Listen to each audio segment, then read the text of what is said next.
বিয়াৰ আমন্ত্ৰণ ৰাখিলে প্ৰধানমন্ত্ৰী নৰেন্দ্ৰ মোদীয়ে। এই বছৰৰ আটাইতকৈ হাই ভল্টেজ বিয়া বিৰাট অনুষ্কাৰ দিল্লীত আয়োজিত ৰিচিপশ্যনত উপস্থিত হ'ল প্ৰধানমন্ত্ৰী। নৱদম্পতিক লাল গোলাপ উপহাৰ দি আশীৰ্বাদ কৰিলে প্ৰধানমন্ত্ৰী মোদীয়ে। বিৰাট অনুষ্কাৰ সৈতে ইয়াৰ পাছত ভালে কিছু সময় আলাপচাৰিতাতো দেখা যায় মোদীক। উল্লেখ্য যে যোৱা 11 ডিচেম্বৰত ইটালীত বিয়া হয় অনুষ্কাৰ।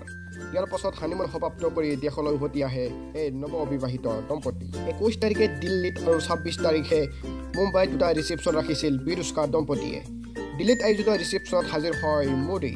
বিৰাট অনুষ্কাই প্ৰধানমন্ত্ৰীৰ বাসভৱনলৈ গৈ সিহঁতৰ বিয়াৰ ৰিচিপশ্যনলৈ অহাৰ বাবে নিমন্ত্ৰণ জনাই আহিছিল। ৰাজধানীৰ এটা পঞ্চতাৰকা হোটেলত আয়োজিত সেই গ্ৰেণ্ড ৰিচিপশ্যনত উপস্থিত হৈ নিমন্ত্ৰণ ৰাখিলে প্ৰধানমন্ত্ৰী।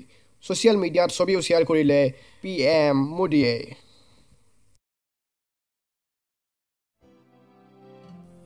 ভিডিঅ'টি ভাল লাগিলে অনুগ্ৰহ কৰি লাইক কৰক আৰু কমেণ্টত আপোনাৰ মন্তব্য দাঙি ধৰক।